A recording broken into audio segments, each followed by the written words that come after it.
Honorable Chairman of the Andhra Pradesh State Legislative Council, Honorable Speaker of Andhra Pradesh Legislative Assembly, and Honorable members of this August Legislature, it's my honor and privilege to address this joint session of the Legislature on the occasion of the budget session for the year 2026-27. The state of Andhra Pradesh has witnessed significant transitions since its bifurcation in 2014.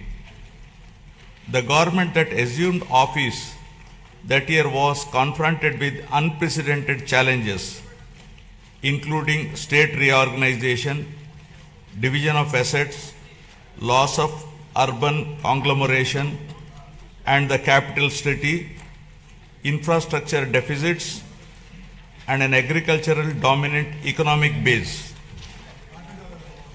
Despite limited resources, concerted efforts were made to stabilize finances, improve connectivity, rebuild institutions, and lay the groundwork for long-term development.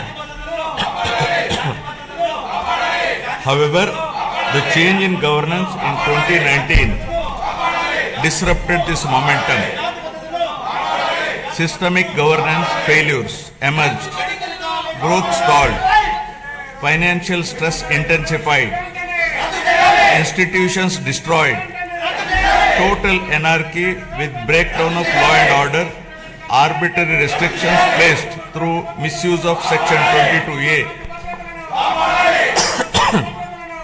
and key sectors such as infrastructure, power, irrigation suffered serious setbacks.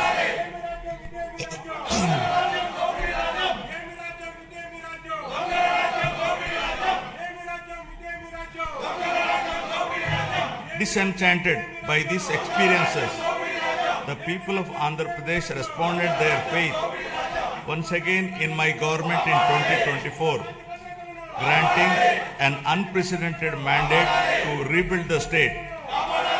The decisive verdict of electing National Democratic Alliance government reflects their deep trust and confidence in the leadership of Honorable Chief Minister Sri Nara Chandrababu Naidu Garu, the committed partnership of Sri Pawan Kalyan Garu, Honorable Deputy Chief Minister, and the continued guidance and support of Honorable Prime Minister of India, Sri Narendra Modi Garu. Over the last 19 months, my government has followed a calibrated path from revival towards ascendance. Immediately after assuming office, an interim finance plan was placed to stabilize governance and address urgent obligations. This was followed by our first budget, prepared within a short span, which focused on delivering Super 6 and other welfare measures and restarting development activity.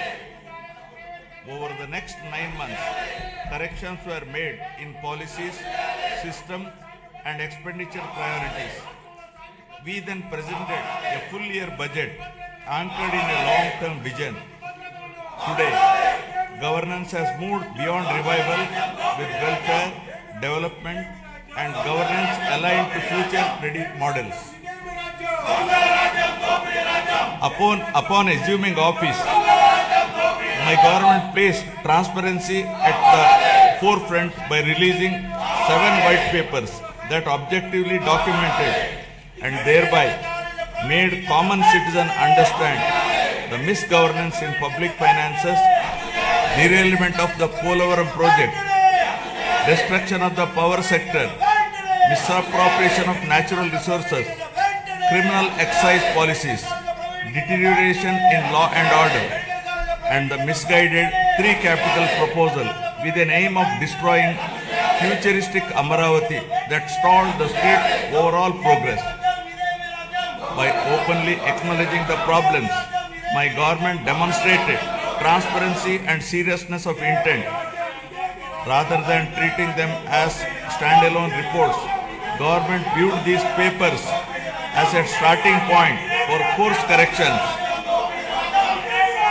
Present phase of governance is extremely critical and cannot be considered business as usual. It calls for a clear roadmap and a shared resolve for transformative governance. Accordingly, the government has unveiled the Swarnandhra Vision 2047, placing families and communities at the heart of development. This vision seeks to harmonize prosperity with dignity, growth with equity, and ambition with sustainability. It is in this transformative journey the state draws inspiration from the timeless wisdom of our civilizational heritage, reflected in the Pavamana mantra from the Brihadaranyaka Upanishad. Asatoma Sadgamaya, Asatoma Sadgamaya, Tamosoma Jyotirgamaya, Mrityorma Amritagamaya.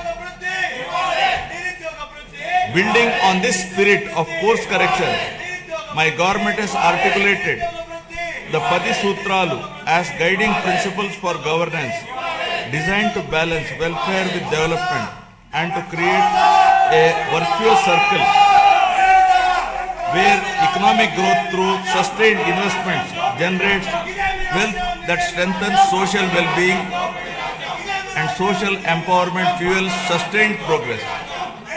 These principles serve as a moral and administrative compass, placing people at the center of policy while ensuring fiscal prudence, institutional integrity, and long-term sustainability.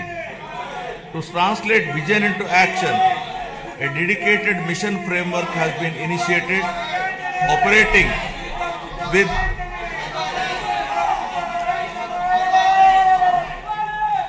To translate this vision into action, a dedicated mission framework has been initiated, operating with clearly defined objectives, milestones, and accountability mechanisms.